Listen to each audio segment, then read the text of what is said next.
So yeah, thank you, Yi. Thank you, Camelia Ding, for the invitation. Thank you to Amy for a very informative presentations. There's a lot of things I can learn from the events, and also it's very tempting to switch from weddings to events, you know, because we have so many things in common.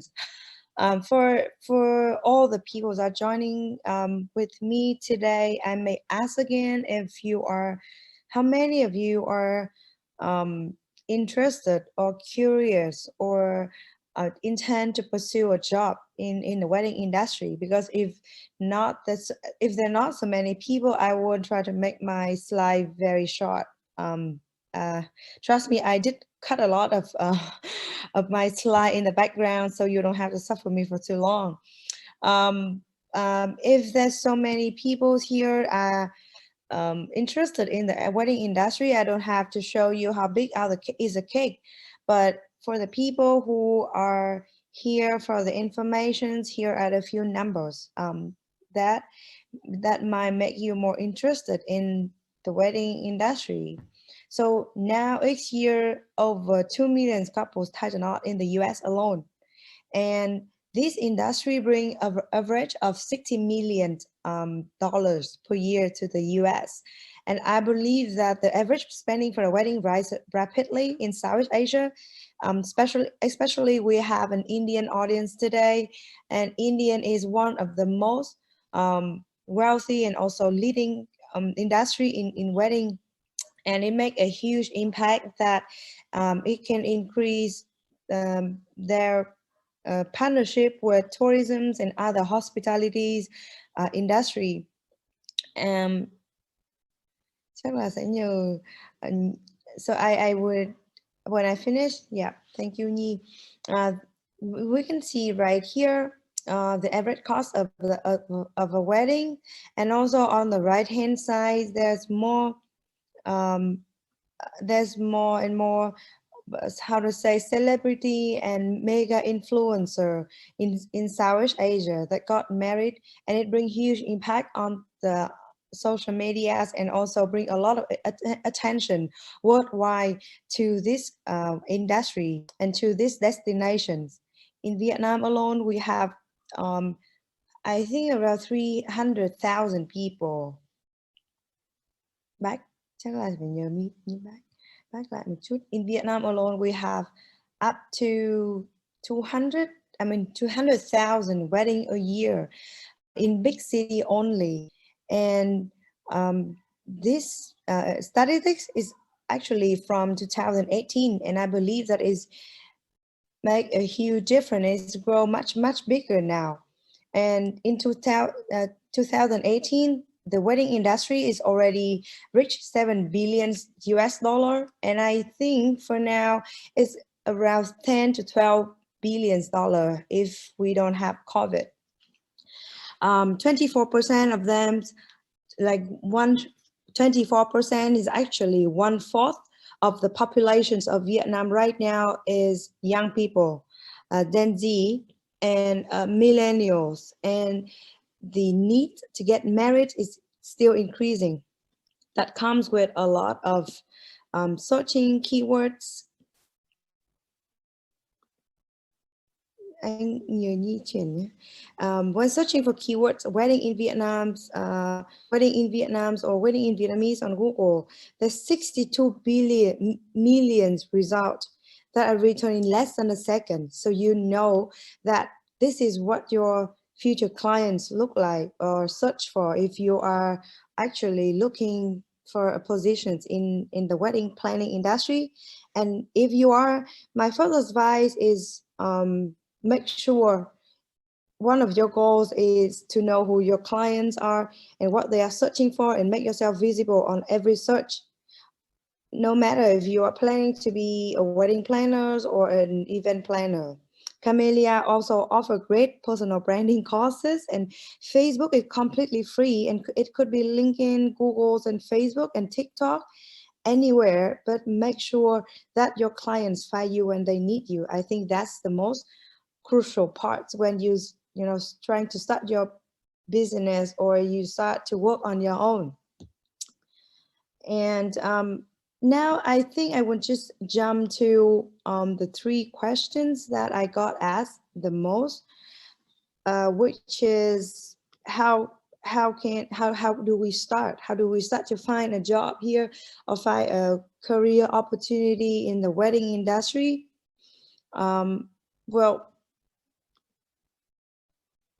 I think it's a previous slide. Okay. So I got asked a lot. So what qualification or certificate do people need to learn in order to go further in the wedding industry?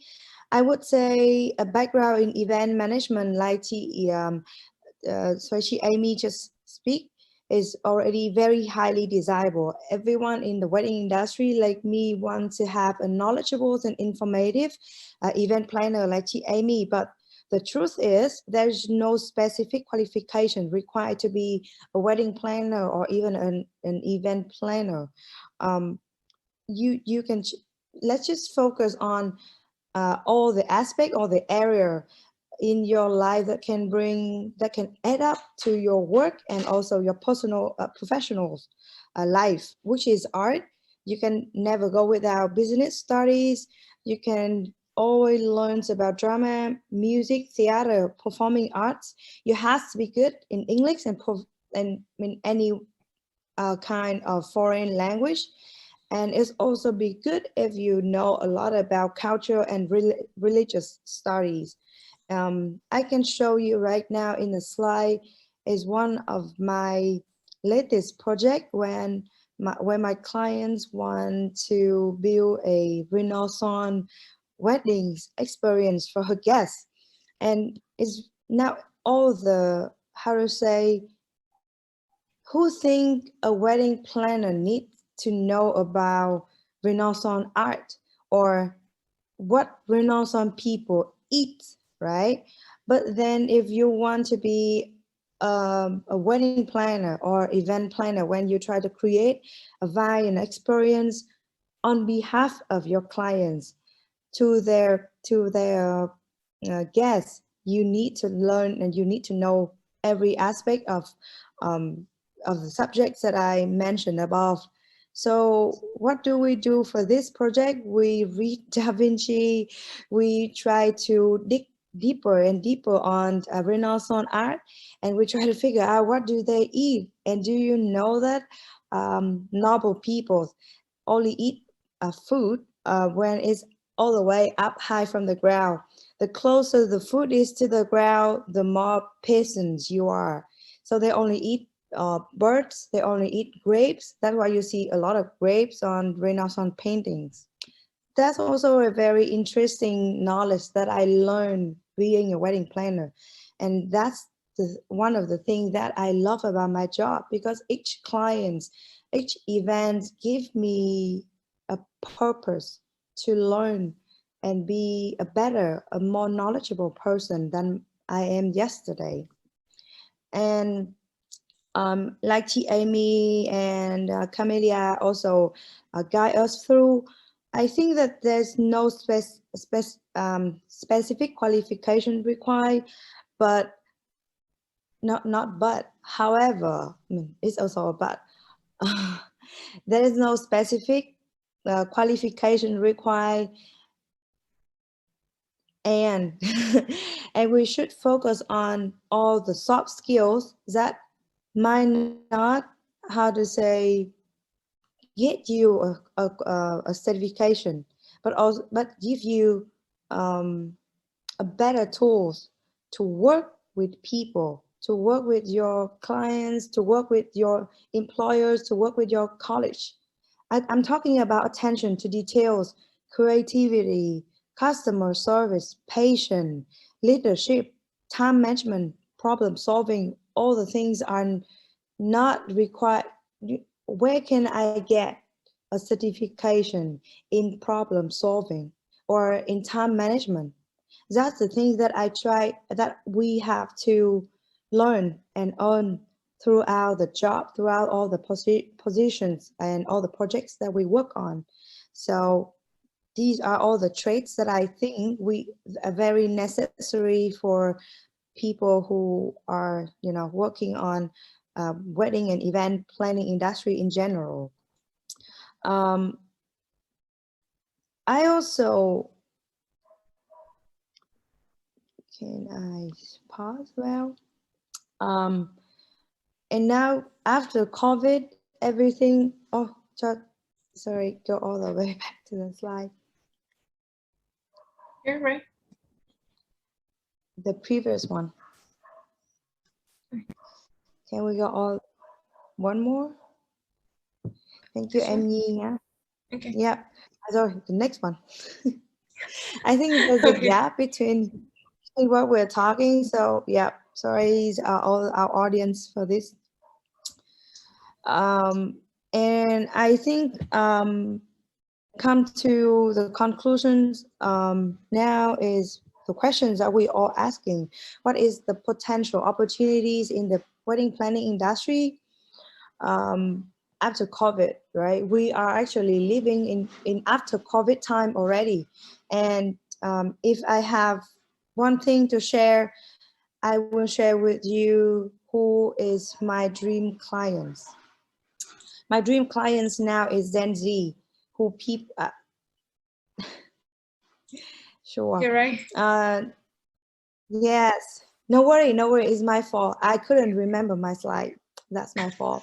Okay. I want to share with you my dream clients at the moment is actually Gen Z, because they are so different. They are very with a very different characteristic traits. Very different from the clients that I used to work with in the past. And they are coming so fast. They're making so much money because they're clever. They are very tech friendly. They value practicality, and they also require hyper personalizations that that actually these clients, in my opinion, is shaping the wedding industry and also the event industry. We as wedding planners and event planners have to do more and learn more to accommodate to their needs. uh, we can also go back to the previous slide where let's not just let's not say in my predictions, it's already happening in the wedding industry, that we have more private. These are three trends that is going more and more popular during the COVID time and also post COVID time. First of all is private resident wedding, where you can not go to the ballrooms anymore, and the people who are making, and the people who are, the clients who are wealthy, and have they have big resident. So you can see more and more private resident weddings coming this year. We also have tech wedding, which is weddings combined with tech. It can be virtual wedding. It can be online Zoom call wedding. It could be both. It could be virtuals and physical wedding combined together. So tech wedding will continue if we don't see any good sign from COVID. Um, there's another trends that I hope that myself and I believe that all the event planners and wedding planners are hoping and put a lot of hope in it is travel wedding, because actually we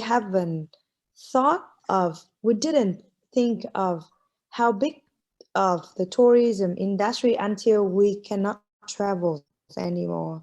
Travel has become a very big part of our life, of our identity. And since we are not allowed to travel for 2 years now, the travels need will increase, how to say, dramatically, especially domestic travel. So this is just my hope that travel wedding will become a trend. And all these wedding combined with Gen Z, the client, the future client that everyone is looking at, um, I think the wedding industry will become bigger and bigger than and more interesting than ever. Can we have the next slide? I forgot what it is.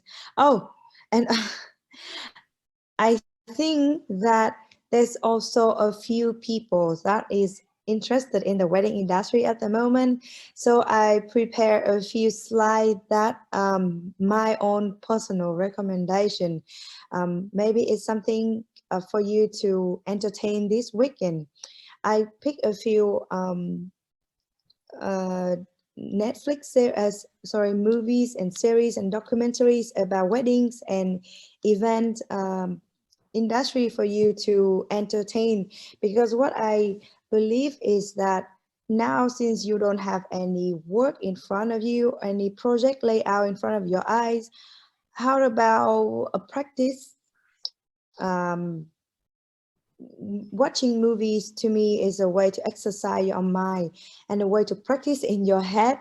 What would you do if you are in a specific and actual positions, situations?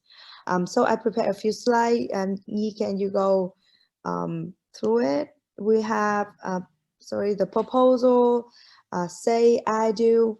We have the wedding coach, which is my favorite series lately, because it, how to say, it draw a future where my future client, my Gen Z clients, um, doesn't need a wedding planners anymore, or doesn't need an event planner anymore, because they are so smart, they are tech friendly, they can find anything they need on the internet, and they have huge network connections.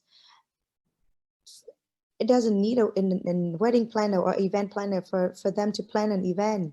So the new term is a wedding coach, and maybe TME can look at this and think of a wedding coach where you step in and consult people what to do, um, and help them get out of their tangles of planning their own events. Uh, the next um, one is the middle ground. The middle ground is also very fun to watch because I like to debate. I love to hear people express their opinions, and also listening to people and expressing my own opinion give me a lot of lesson, give me a lot of perspective in life, and help me encounter a very different approach in life. And somehow it helps me to build my vocabulary, to build my knowledge, to how to say, build a healthy and more interesting communication with my clients. So middle ground is my go-to whenever I feel in the debate mode. Um, Next slide nhé Nhi ơi. Um, oh, we finished right here. I have 3 more slides actually. I have 3 more series for you to watch actually, which is 7 days out. I might type it right here. 7 Day Out is very fun to watch. 7 types of wedding, from mega events to to personal events. What is an event is planned during 7 days. So 7 Day Out is my go-to. I also have, I think I also have 2 more, but I couldn't remember right now. Um, I will send it to you guys later. Maybe Nhi will help me put them together and send to our audience after this show. But I think I will end my presentation right here. And if you have any questions, please let me know. I love to hear questions because it's pushed me to think further than my professions. So do me a favor, ask a lot of questions. Thank you very much for listening. Yeah, thank you, Huang, because we have the Q&A sections after this one. So, and it seems that we need something interesting to relax after discussing the knowledge of the event industry, right? Okay, so let's join the mini game that we have prepared to relax a bit. And especially the 2 winners will receive the 2 slots at Wedding Foundation workshop about the 4 fundamental skills for wedding planners to be, and it's considered 2 millions Vietnam dong value for each, and that's sponsored by Wedding by Hoàng Anh. And okay, so now take your phone, insert drama quiz, and we have the, and I will share the code here. Please, can you have? I will have them a little bit minute. Okay. So here's the code to join the game. So please join with us. I will wait something.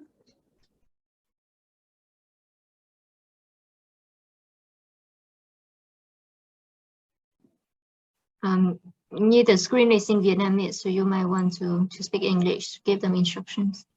Oh, okay. Here the code. You can join my quiz and enter the code to the code bar, and we will get the start. I'm sorry about this mistake.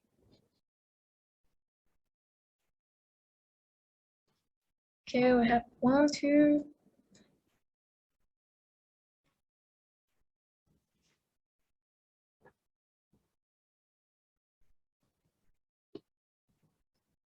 Join me.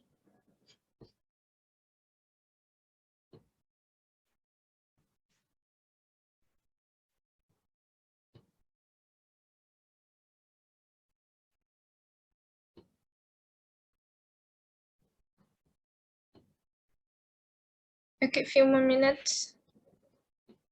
A few more seconds.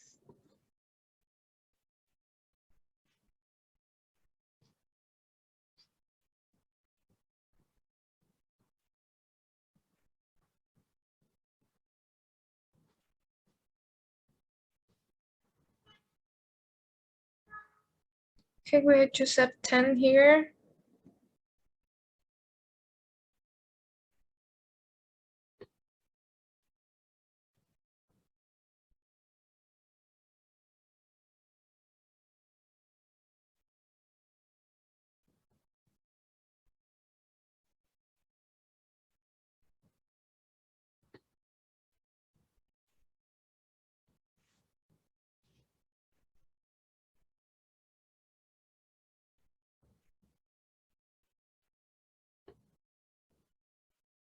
More people.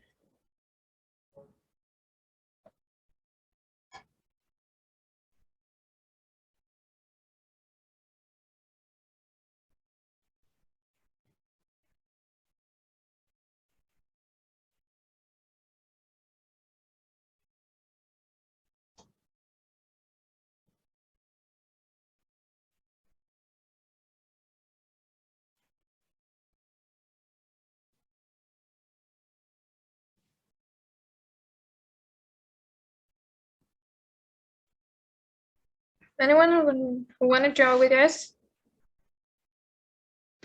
Okay. We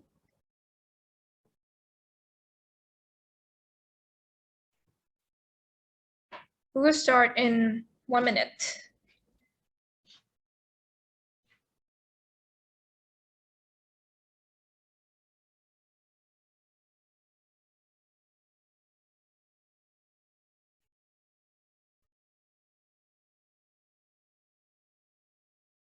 Okay, so we will start now.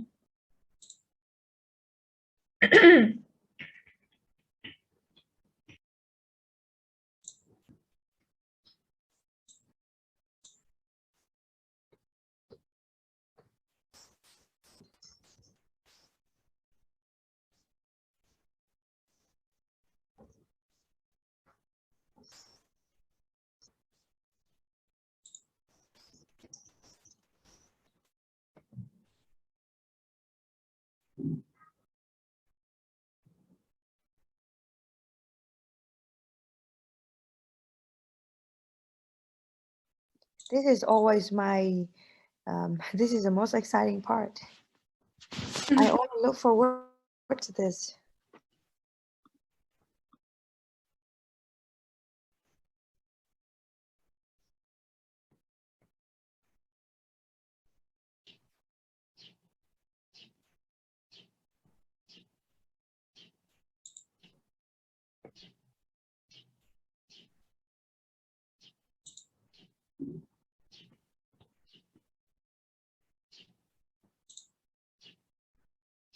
Yeah, something changed. Come on.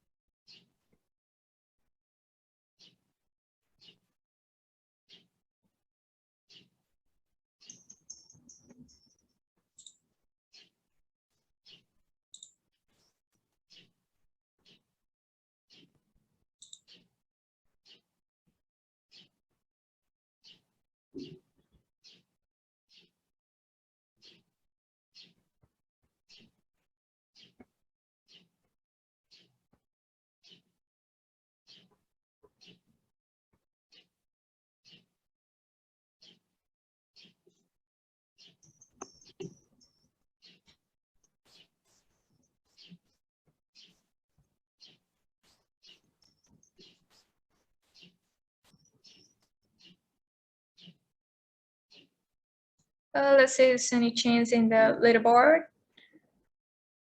Okay, something changed. Come on. Maybe the last questions.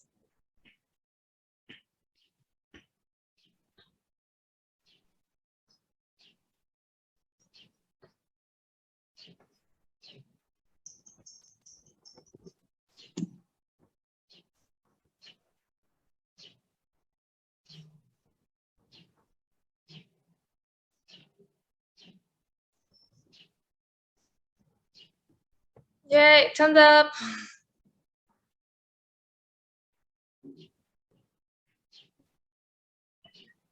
Okay, it's changed. Oh.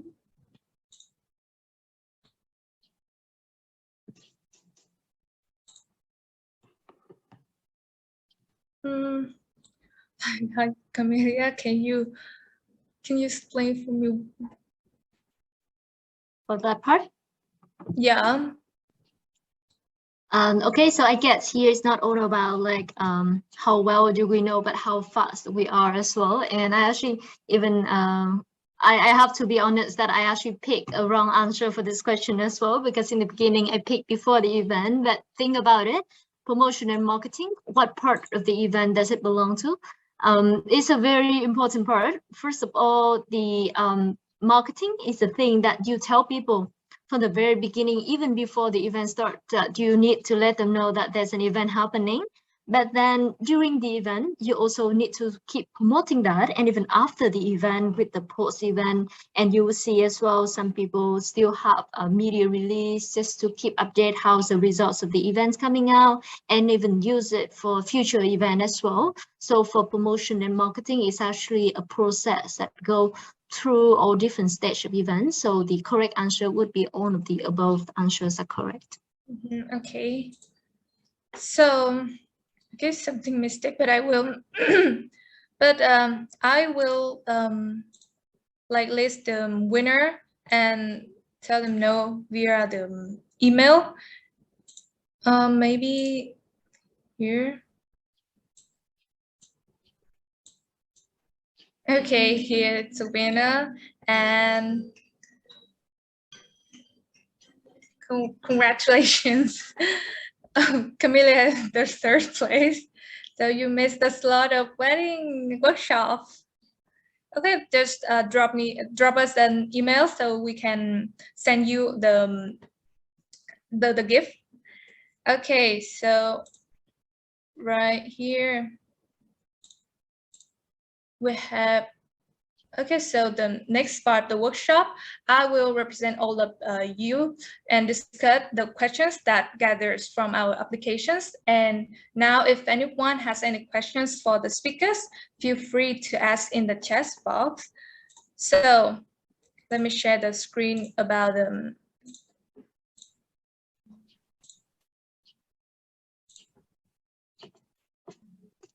Okay. So the first questions I have here, I think is suitable for Jamie.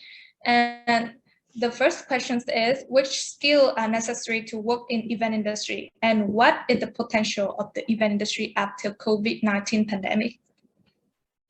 So as I mentioned already, actually, so the most I would say specific skill that you probably need is you need to be organized, first of all, but I think that is for any job, that is for any industry.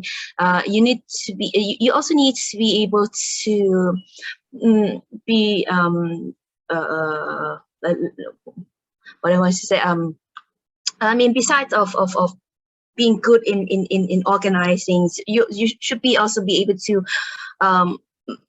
to manage your own work, first of all, right? So and then that comes with the more specific skills, the more special skills, like if you're creative, if you're outgoing, if you are more have a lot of knowledge about technology or whatsoever, in accounting, that is all what you can actually use in for the event industry. So there are no specific, okay, you have to be good at this or that in order to be able to work in the event industry. So that's the good point of this. So just go and explore yourself, and important is you have to be able to enjoy what you do, because what I can tell you is the event industry is quite stressful. It can be quite stressful because it's a service at the end of the day. And if you do service, either in hospitality or event management, a wedding, it is a service to other people, and that can be very stressful. So that's why you have to be open to that, and that there are certain expectations that comes from you from that industry. Besides of that, I think everybody can do it. And I mean, I do recommend this industry to young people, because that's a good tool for you to actually gain experience for other works in the future. And the event industry, even though with COVID or not, pandemic or not, there are a lot of different tools and ways you still can organize an event, right? This year, the webinar, this is one tool of event. So it does not necessarily has to be offline, has to be like person to person, which is actually more preferred, of course. But during the pandemic, you still can do events, different types of events. So it's I would recommend for you to just experience it.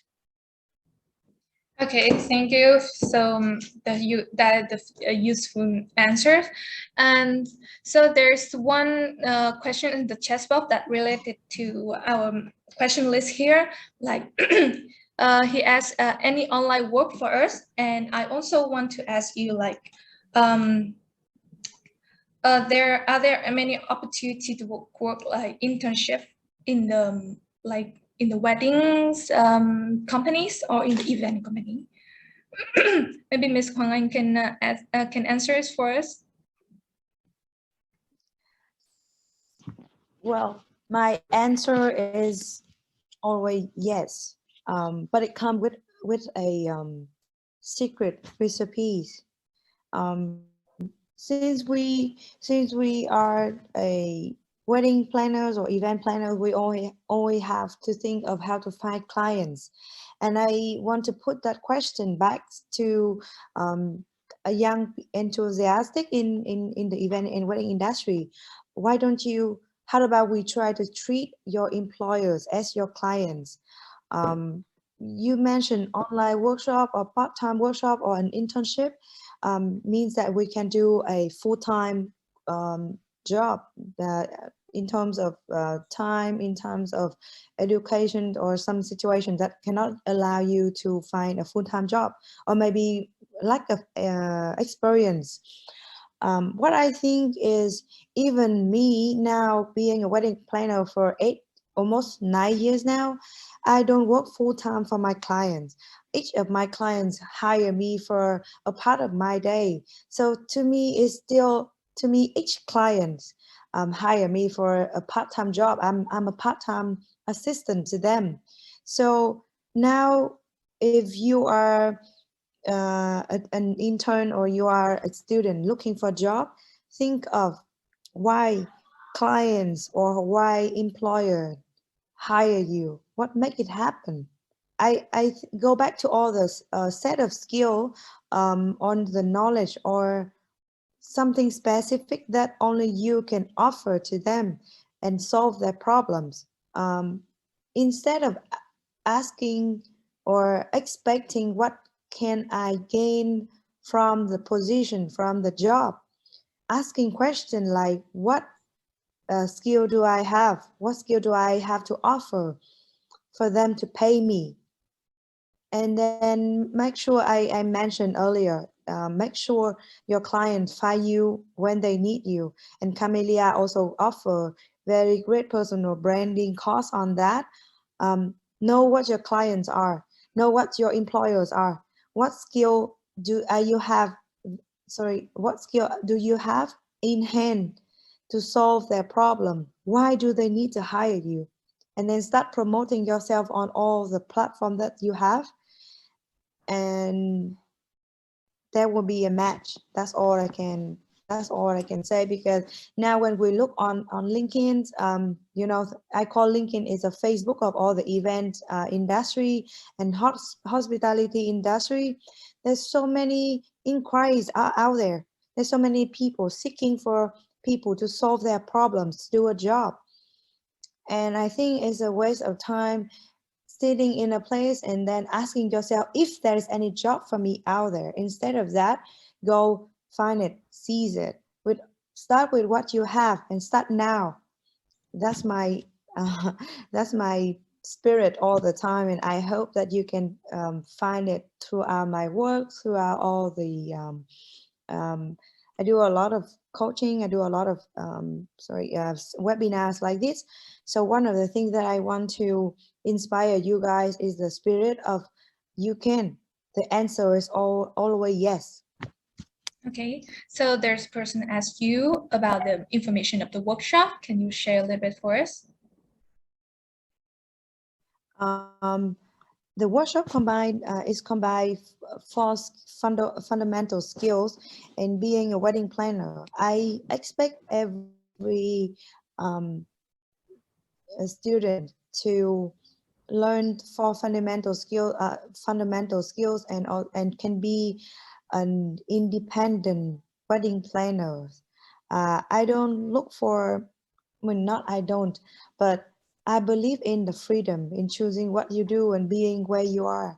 So being an independent wedding planner or event planner will give you the freedom to be wherever you want to be, and it would also help you, how to say, give you more chances to win your employers if you want to work in a team. So four skills that I mentioned in my workshop will be, first of all, is budgeting. You need to control. No, you need to help your clients not break the bank doing an event. So budgeting is the first thing that we do. Second of all, you need to come up with a timeline for the whole event, starting from the day that they hire you to the day that the actual event happens. And also you need to come up with a program to persuade them that everything is aligned to the goals and the objective of the event. Make sure everyone is happy, make sure everyone is in place. The third skill is, oh, I forgot my own workshop. Oh, what was that? I forgot my own workshop because I'm teaching so many skills. I think it's more focused on how to marketing yourself. Is a personal branding. Oh, let me check. Let me check right now, very quick one, and I get it back to you. Wedding program. So yeah, I see it right here. I also give you the tips of how to find your first clients. Where is your first clients are, and also all the tips that I learned through 3 years. The first 3 years of wedding planning is all the tips of working with the first weddings and your first clients. All the mistakes that I made, I will share with you, so you don't it doesn't take you 3 years to be where I was. So for fundamental skill, wedding budget, wedding program and timeline, finding your first clients and working with your first weddings. Yeah. Okay, thank you, Wimpy. It's useful for everyone who's interested in your workshop. And the next questions, I think Camelia will help you to answer this. Hi, Camelia. Hi. Oh, here. Okay. I want to ask you about the job opportunities and the working environment about event in Australia, and also the qualifications and certificate do I need to learn in order to go further in event industry? Thank you, Nhi. That is a big question to break it down. First of all, asking about the work environment and opportunity in Australia at the moment. I would have to say that within the Asia-Pacific context, Australia is a big country for us to look after in terms of level of service, in terms of how professional the industries are, and that is to prove that the Australian hospitality education is at its best within the Asia-Pacific context for us to learn and grow. The number of hotels in Australia growing like massively, and even during COVID as well, we still have new hotel opening. That is actually the thing happening all around all the countries in Asia Pacific, not just Australia, but just so you know that the number of hotels, big and major hotels, still growing in such a big country. The job opportunity, there are a lot. The reason is during this, for the population of Australia, there's around 24 million.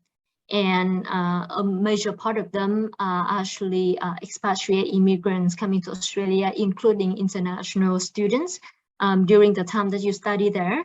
One of those issues with COVID is the fact that many of our Asian students or even from other countries going to Australia, they have to come home due to COVID. So the hospitality industry in general in Australia is facing a major challenge of attracting people to work for them.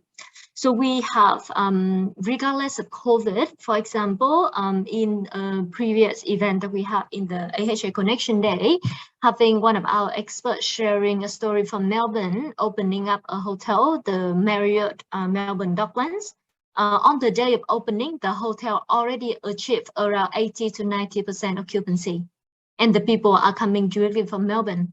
So which means that it's similar to the rest of other country, that domestic travel is the key element to support the country itself to gain back its status for tourism and hospitality. And the hotels just do not have enough staff. So if you're asking me now if there's an opportunity, I will say there are plenty of opportunity, and the opportunity is now if you want to apply for a job.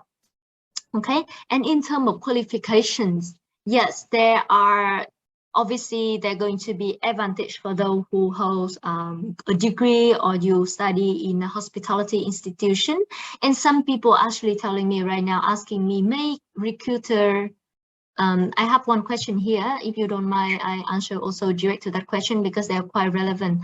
Many recruiters prefer applicants graduating from top university like RMIT or other these days. Okay, the definition of top university is partly coming from the commercial perspective, how they market themselves, how do you define top university? So that's the question, yeah? So if you get to study in some of those major universities, congratulations, your parents have invested a lot on you and you have a really good background check, and that is a bonus point.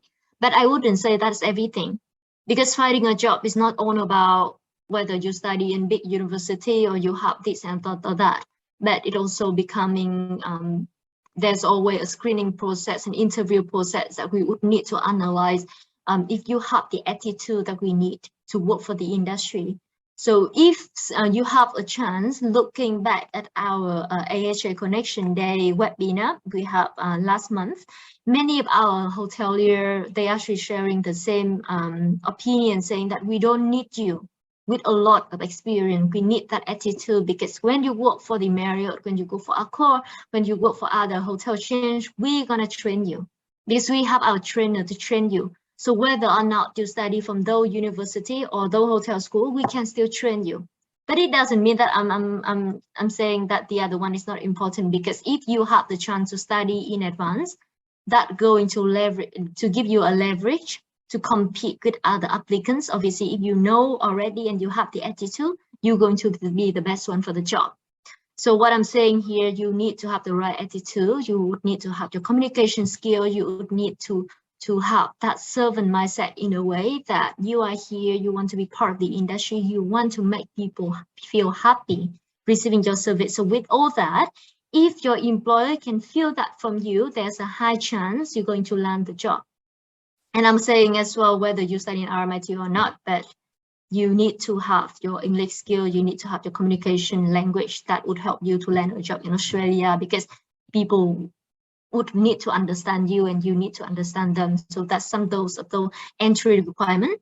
And to land a job, just add in like what Hoàng Anh was saying as well, the opportunity for you is everywhere because people are looking for people who solve their problem. Sometimes people don't even know what they need until some other people come and tell them what they need.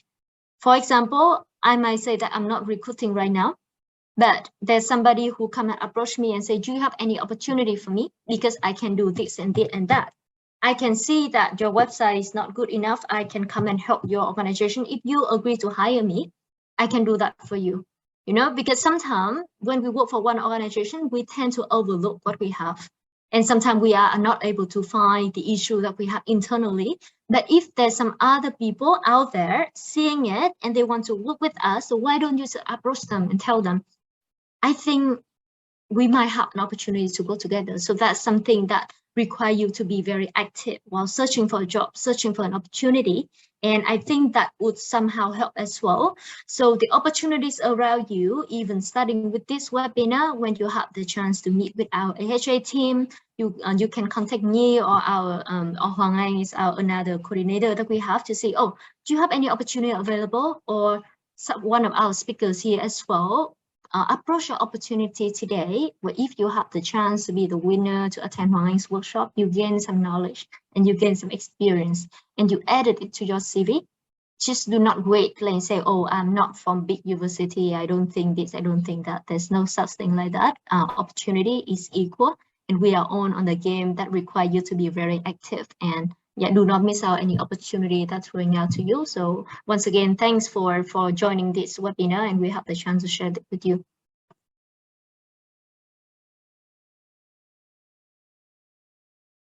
Okay, thank you, Camelia, for very useful information that you share about the educations for event industry.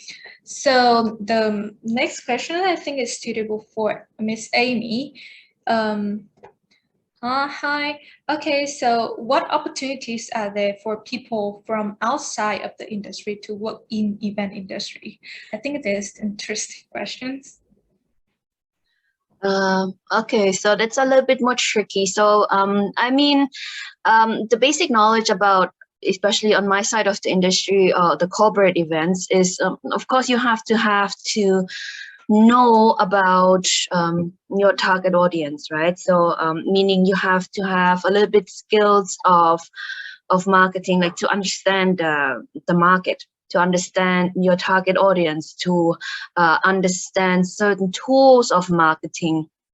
And also, I think, which would be required nowadays, the more actually, is to have a certain skills of, like selling yourself, the sales, meaning, Hoàng Anh said it already. So why should the clients go with you, right? So what is special about you that the client would hire you? So you have to be able to sell yourself, to tell your strengths, to tell the speciality of your organization, of yourself, in order to get clients. But otherwise, I think it's all about working experience.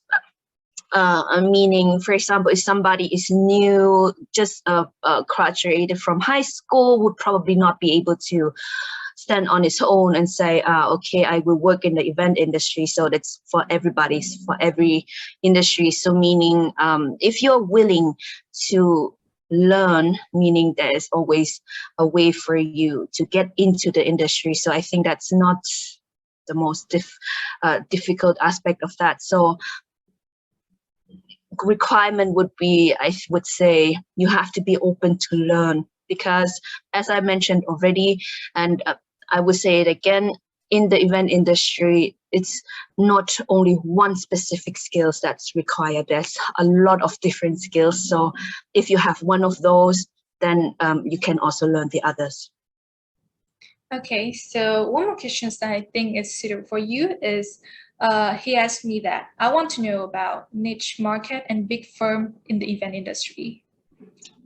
Okay. So I mean, for the Vietnamese market, right? Then I can tell you that you're actually quite lucky, because Vietnam is one of the countries where that blows my mind, is overflown with agencies from big to small. for the market.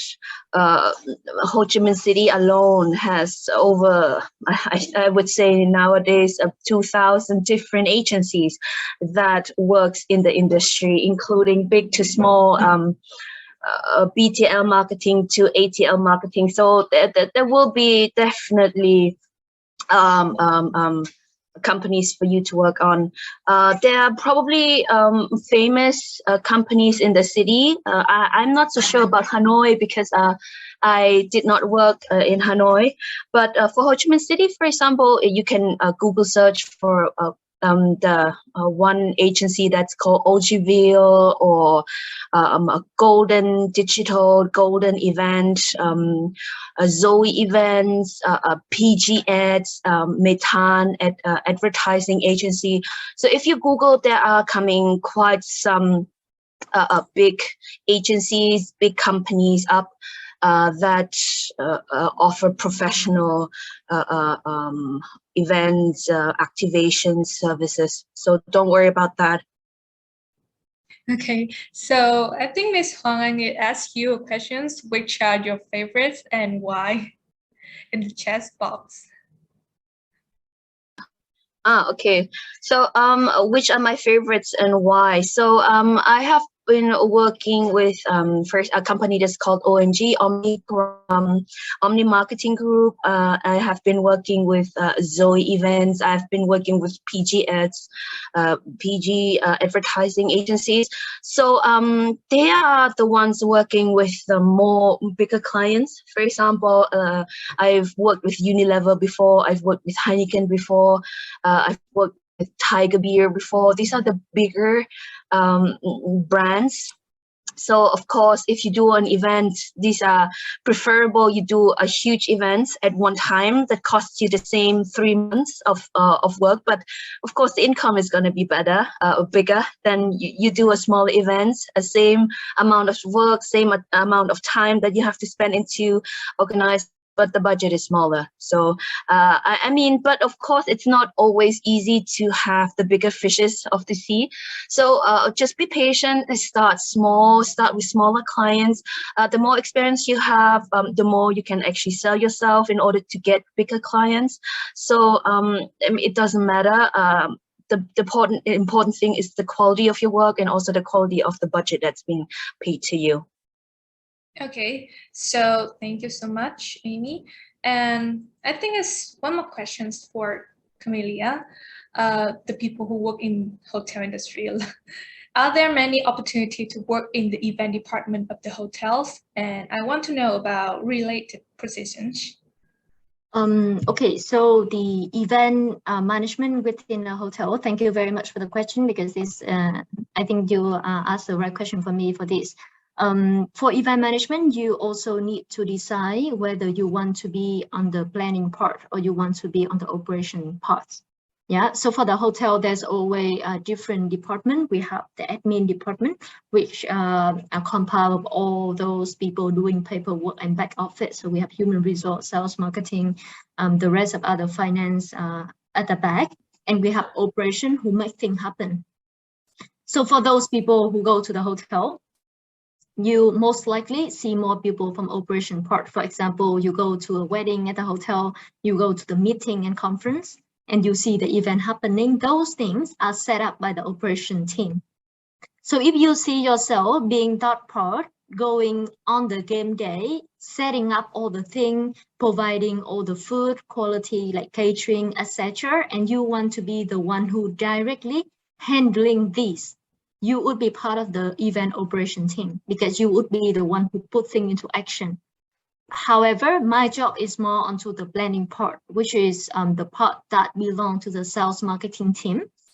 So within the sales team, different hotel might have different name for it. The common name is called banquet team. Yeah, so banquet is the name. Banquet sales, so I'm gonna type it here. So you might see this. For many different hotels, they might call different names. Some hotel might call event and caterings. Some people may call meeting services. Some fancy hotel, for example, the Sofitel, they might call that as a concept. They call inspire meeting. and other name, but it's basically event sales department. So with that, there's a group of around, depend on the size of the hotel, can be as small as 1 or as big as 5 to 10 people, depends on the size. So that you would have people from different level, could be a director of events, and then assistant director, manager, executive, coordinator. So that would help you to gain different part. And look, if you are a student, I wouldn't say any correct advice for this, but if you like to be in hotel, a common start would be to start in an operation role in food and beverage. Any role would work, even only about learning how to make a coffee or how to help to set up a conference room. That would help you to gain knowledge about different types of setup and all the food knowledge before you jump into a bigger role with event planning. Because I only believe that the knowledge that you can only sell something when you know about something. So that I would have to say that during the first few years of your student life, try to gain an operational job, even work for Starbucks, work for a coffee shop, things like that. And then moving slowly to get into an admin role if you want to sit in the office. So it depends on how you like. So 2-part operation and planning belong to sales marketing. Okay, so I think just one more questions because I think I take too much time for you guys, but this question is quite interesting. And I want to ask Amy, and also I want to ask Ms. Huang Anh about the wedding. That okay, how to start your own event company? Maybe Ms. Amy can share for me first.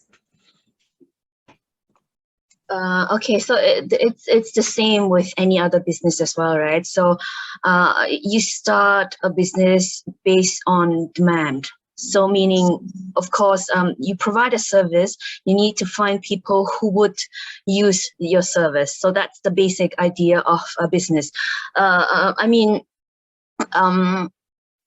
you need to have I mentioned already, specific sales skills, right?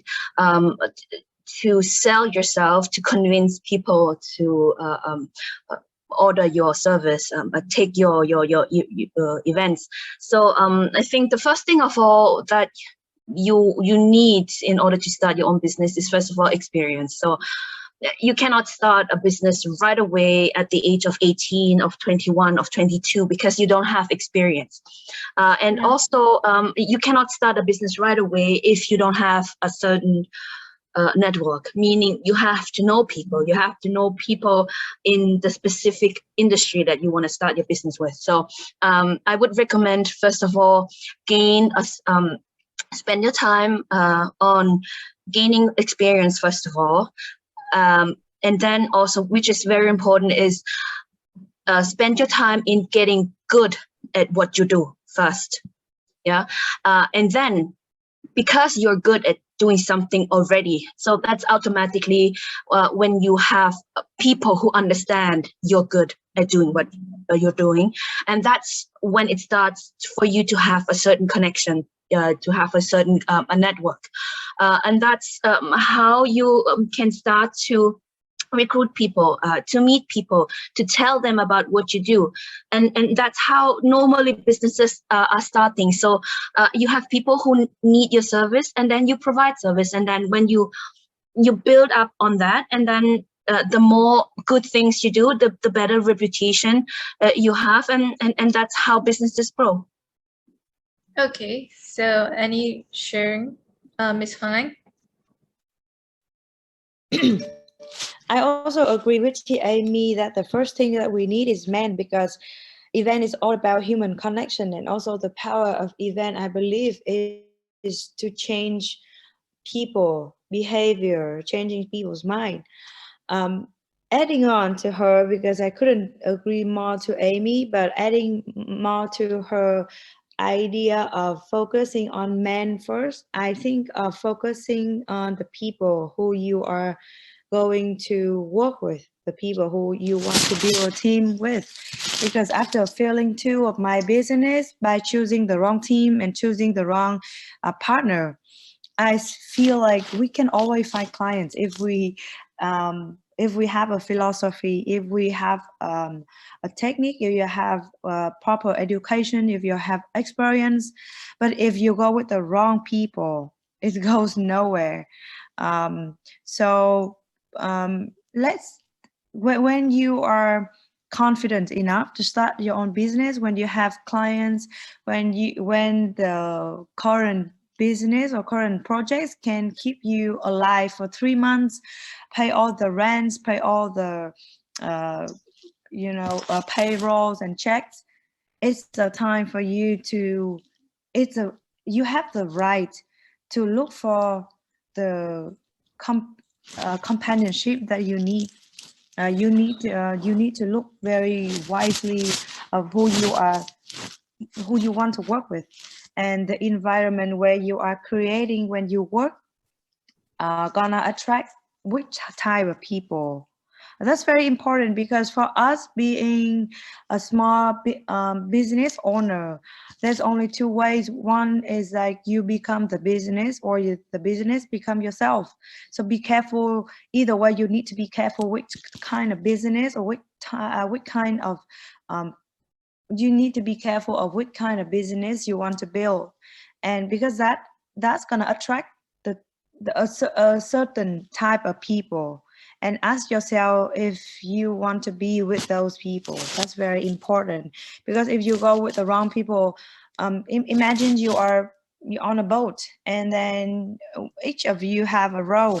If you make sure you have the right companionship and the right directions, then you have a partner that will row on the same direction with you, on the same speed with you, to wherever you are going to be. So yeah, that speak from my experience. Yes. And may I add very quickly also to everything what's being said by Hoàng Anh as well. Also, especially in this industry, right, in the events industry, you probably would not think about it first when you think about events. But there is a point where you can never sleep on, and that's development and improvement in your service. Meaning, it can mean like technologies, it can meaning softwares, it can meaning different kind of tools, for example. So this industry, especially marketing event industry, it changes constantly. It changes from months, it changes for years. So you always have to look around, you always have to be prepared to learn more stuff, more changes in technologies. For example, entertainment technologies, it used to be like very simple tools that you can build, but nowadays it's all digitals, for example. So be prepared to always have to improve your knowledge about the latest trends of the industry. Okay, so that's interesting. So thank you so much, all the speakers who answered the questions about the event industry for attendees. And I believe that the information is really useful and will help all of us to have more understanding about this industry. And now I think our time is up. And okay, last but not least, we'll share about the thank you so much for attending here with us, and we hope to see you soon in our upcoming series of events. This is a new webinar series hosted by AHA Vietnam to provide knowledge about Australia destination and culture. Our first destination is Tasmania, one of the most famous regions in Australia for the quality of air, water, landscape, food, and wine. So join us in our next webinar in February to explore the further one. And the next thing, we also run the offline event series with the theme being Taste of Australia. This will be a very interesting series with 3 main themes: is coffee, Melbourne coffee cultures like barbecue, and the last one is wine, food and wine. In 3 cities of Vietnam is Ho Chi Minh City, Da Nang City, and Hanoi Capital. The first event will be held at the Study Melbourne Hub and will feature with well-known coffee distribution company, the Perfecto, and follow us on social media, Australian Hospitality Alumni Network Vietnam, for the update on our upcoming event.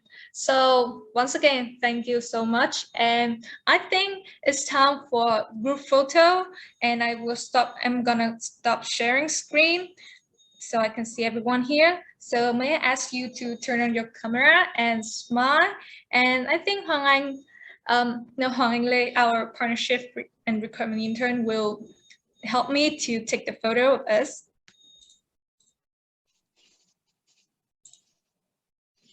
Hoàng Anh, you are mute.